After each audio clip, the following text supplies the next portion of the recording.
হচ্ছে এসআইআর সম্পর্কে আপনারা সবাই অনেক কিছু জানতে চান। এসআইআর হচ্ছে স্পেশাল ইন্টেন্সিভ রিভিশন, যেটা হচ্ছে নিবিড় ভোটার তালিকার সংশোধনী বা পর্যবেক্ষণ, যাই বলেন না কেন। তাহলে কি হবে? আইনে অনুযায়ী নোটিফিকেশানে বলে দিয়েছে সমস্ত, যে হবে যেটা, সেটা নাগরিকত্ব আইনের সঙ্গে অনেকটা সামঞ্জস্যপূর্ণ। বলেছে 2002 সালের ভোটার লিস্টে যার নাম আছে তার এই এসআইআরে সরাসরি নাম উঠবে, 1 নম্বর। 2 নম্বর, যার 2002 সালের ভোটার লিস্টে নাম নেই তাদের 3টে ক্যাটাগরিতে ভাগ করা হয়েছে। 1, যদি জন্ম 1950 সালের 26শে জানুয়ারি থেকে 1987 সালের 30শে জুন অবধি হয়, তাহলে তারা 11টা ডকুমেন্টসের কথা বলা হয়েছে, তার মধ্যে যে কোনো একটা দিলেই আপনি ওখানে আপনার নাম উঠবে।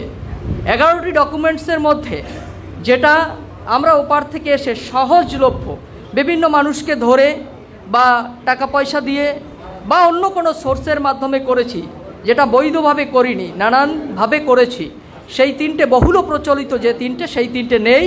সেটা হচ্ছে ভোটার কার্ড, আধার কার্ড এবং রেশন কার্ড। এই 3টে নেই। অনেকে প্রশ্ন করতে পারেন, এইটা আগাম আমরা বলে দিলাম। যেগুলো আছে তার 11টা ডকুমেন্টস একদম নেটে দেওয়া আছে, তার মধ্যে 3টেতে সময়সীমার কথা বলা আছে। যদি আপনার ব্যাংকের বই হয়, যদি আপনার এলআইসির কাগজ হয়, আর যদি আপনার পোস্ট অফিসের কোনো রেকারিং বুক হয়, তাহলে সেটার ক্ষেত্রে ওই তারিখটা হচ্ছে 87 সালের 1 জুলাইয়ের আগে হতে হবে। এইগুলো বাকি 11টার মধ্যে যে 8টা ডকুমেন্টস, সেটা যে কোনো ডেটে ইস্যু হলেই হবে, নাম উঠবে। এর পরের ব্যাপারটা হচ্ছে যে যাদের জন্ম তাহলে 87 1 জুলাই থেকে 2004 সালের 2রা ডিসেম্বর পর্যন্ত, তাদের যেটা হবে, তাদের জন্ম সার্টিফিকেট দেখাতে হবে, ম্যান্ডেটারি জন্ম সার্টিফিকেট দেখানো। 1, 2 হচ্ছে বাবা মায়ের যদি 2002 সালের ওই ভোটার লিস্টে নাম থেকে থাকে সেটা দেখাতে হবে, না হলে ওই 11টা ডকুমেন্টসের মধ্যে একটা দেখাতে হবে। এই হলো 1987 1 জুলাই থেকে যারা 2004 সালের 2রা ডিসেম্বর অবধি জন্মেছেন তাদের বিষয়টা।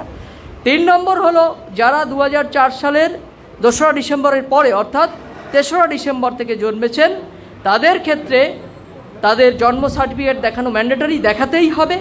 সাথে সাথে বাবা এবং মায়ের হয় 2002 সালের ভোটার লিস্টের নাম অথবা ওই 11টা ডকুমেন্টসের মধ্যে একটা দেখাতে হবে। এই হলো মোটামুটি এসআইআরের নিয়মকানুন। বাড়ি বাড়ি বিএলও আসবে, আপনাদের ভোটার লিস্ট জোগাড় করতে হবে না, তারা বাড়ি বাড়ি নিয়ে আসবে, 1 নম্বর। 2 নম্বর, নেটে দিয়ে দেওয়া হয়েছে, যারা আপনারা বের করতে পারবেন নেট থেকে সক্ষম, তারা বের করে নিতে পারবেন। এখন কথাটি হলো যে আপনারা এসআইআর নিয়ে এত ভাবছেন, আমি এসআইআর নিয়ে খুব বেশি ভাবছি না ব্যক্তিগতভাবে। তার কারণ হচ্ছে যে এটা ভোটার লিস্টের নিবিড় পর্যবেক্ষণ। এসআইআর হলে পরে, ধরুন হলো না, হলে পরে কী হবে সেটা বাদ দিলাম, ধরুন হলো না, আমার ভোটার লিস্টে নাম আছে, কিন্তু এর থেকে অনেক বড় প্রশ্ন হচ্ছে যে আমি ভারতবর্ষের নাগরিক কি নাগরিক নই।